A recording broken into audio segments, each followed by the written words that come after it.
संविधान के साथ सबसे ज़्यादा खेल और तोड़ मरोड़ जो हुई है वो कांग्रेस के शासन में ही हुई है।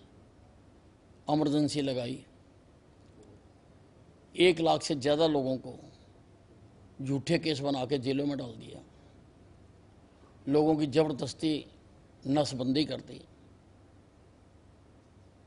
और मीडिया के ऊपर पूरी तरह से, जो कि एक पिलर है किसी भी जनतंत्र का, उसके ऊपर प्रतिबंध लगा दिया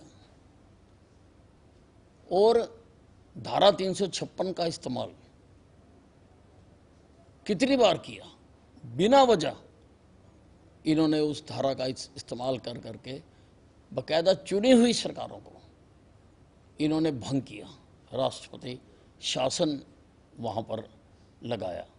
और संविधान जो बाबा साहब अम्बेडकर जी ने बनाया था उसमें कहीं भी ये नहीं लिखा गया था कि धर्मनिरपेक्ष शब्द नहीं था,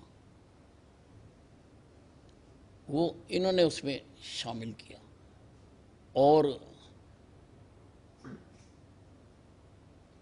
ऐसे कई प्रकार के इन्होंने काम किए हैं। भारतीय जनता पार्टी के हाथों में संविधान पूरी तरह से सुरक्षित है। देखिए, उनका जो मोह है वो बाहरले देशों में ज़्यादा है और शायद वो अपने आप को हिंदुस्तान का मानते भी नहीं हैं, ओरिजिन का नहीं मानते हैं कि हिंदुस्तानी है।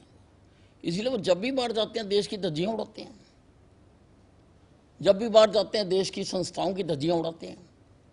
पिछला इनका रिकॉर्ड निकाल के देख लो भाई, यहाँ बोलो ना, यहाँ कौन सा रोक लगा रखी है, कोई मना करता है? यहाँ पर लोकसभा में जब बोलना होता है, कई कई दिन लोकसभा में उपस्थित नहीं होते, जो कि सबसे बड़ा मंच है।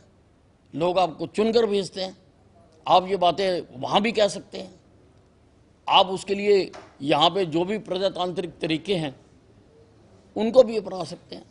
लेकिन ये उनकी आदत में शुमार है कि बाहरले देशों में जाके हिंदुस्तान की बेइज्जती करना का कारण है कि देश के प्रजातंत्र की रक्षा वही पार्टियां कर सकती हैं जिन पार्टियों के अंदर भी लोकतंत्र हो। कांग्रेस में कभी लोकतंत्र नहीं रहा। हमारी पार्टी में पहले वार्ड चुने जाते हैं, फिर मंडल प्रधान चुने जाते हैं, फिर जिला प्रधान चुने जाते हैं, फिर प्रदेश अध्यक्ष चुना जाता है, फिर राष्ट्रीय अध्यक्ष चुना जाता है। इनके सब कुछ उल्टा।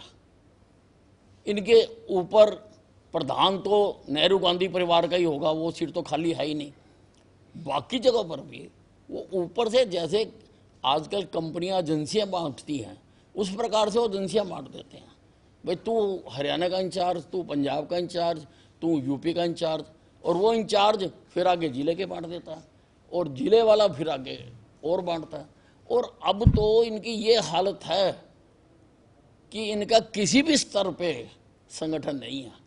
और इसका इससे बड़ा एग्जाम्पल क्या होगा कि एक पार्टी इतना समय बीत जाने के बाद भी अपना लीडर ऑफ अपोजिशन तय नहीं कर पाई, जिसकी वजह से कई काम भी रुकते हैं, क्योंकि कई कमेटियों में लीडर ऑफ अपोजिशन मेंबर होता है, तो ये अभी तक तय नहीं कर पाए। कांग्रेस की ये हालत है। जिस पार्टी के अंदर ऐसी हालत होगी तो उस पार्टी में किसी के जो अधिकार हैं वो सुरक्षित नहीं रह सकते।